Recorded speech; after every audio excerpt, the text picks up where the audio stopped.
Good afternoon from the Mile Track, Northwest Calgary, Alberta.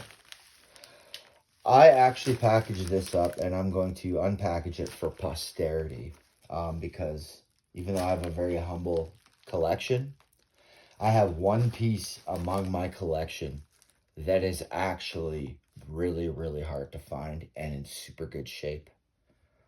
But before we get into that, we're going to open it up. This is a CRKT Lanny ball bearing pivot.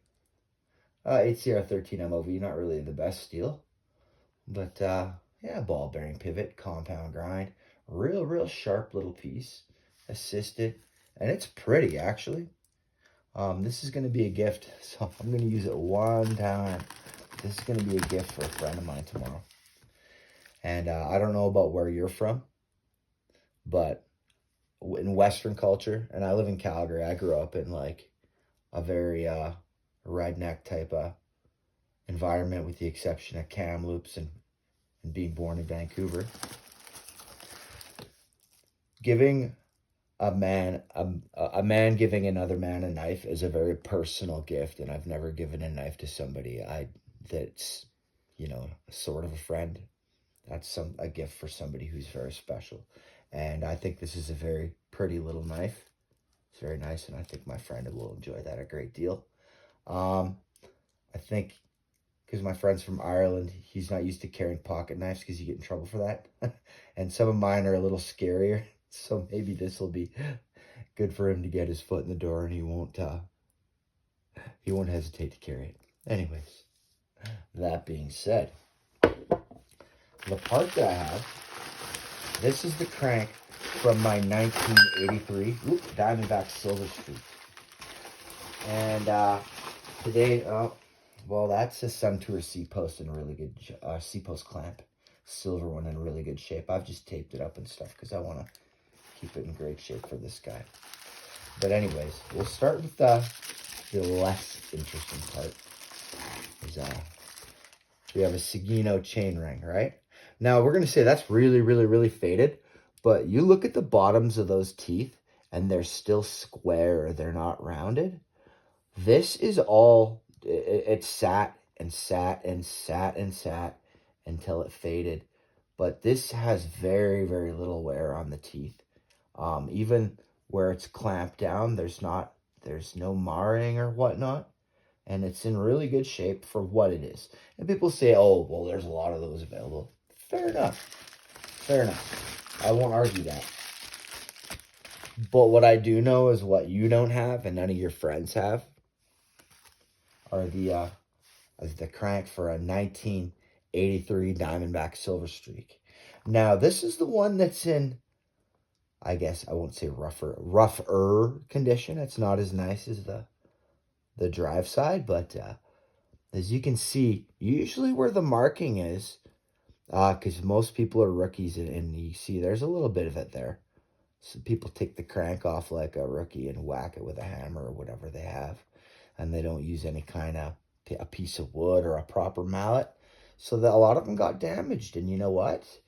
This has some minor wear on it, but much like that chain ring, but you can tell this one was used a little bit, but the Diamondback in it, it's not polished off, it's not scratched off. All the ridging is there pretty well.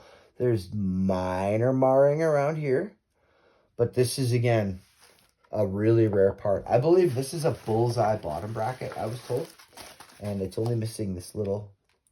Now I'm going to give it to this guy. Apparently, I've been told that the bullseye bottom bracket, this part is worth a lot of money. But you know what?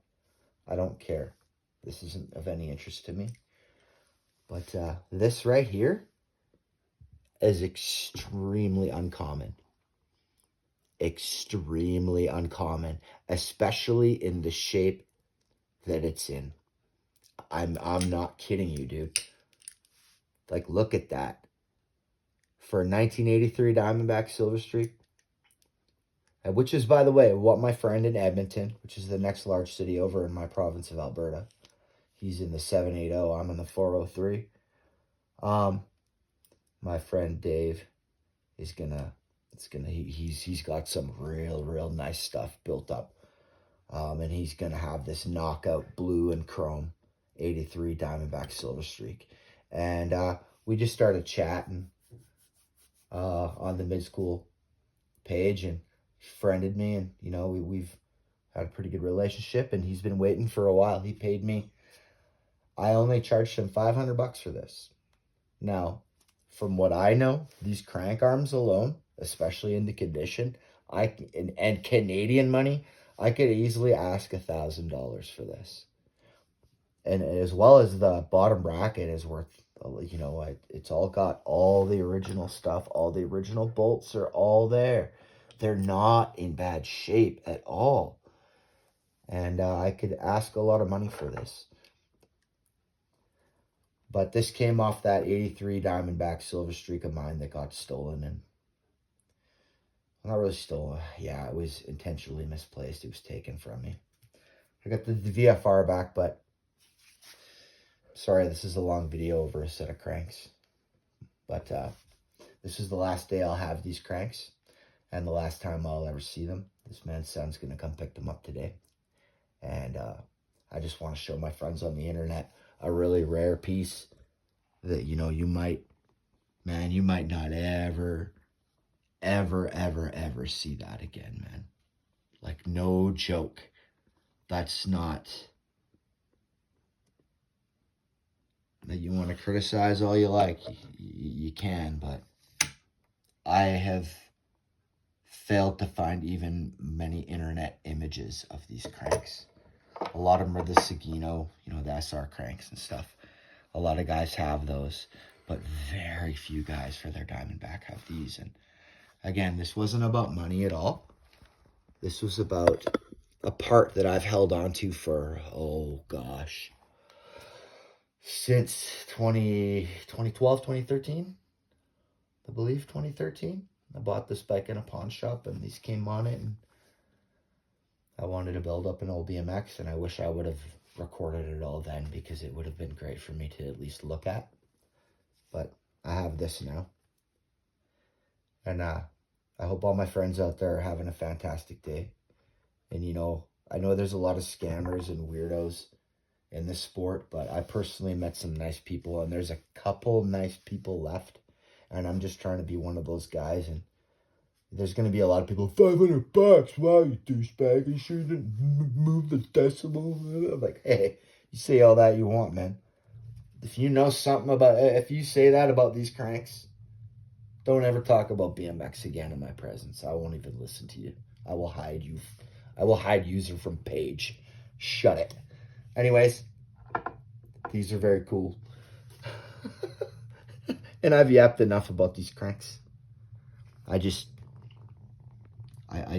want to have them for posterity, because I'll never see these again. I will never see another pair of these. I'll never have my hands on another pair of these again. And I hope all my BMX friends out there appreciate that. And if you see an internet image of these cranks for sale and it has this board in behind it, they are not for sale. They belong to my friend Dave now.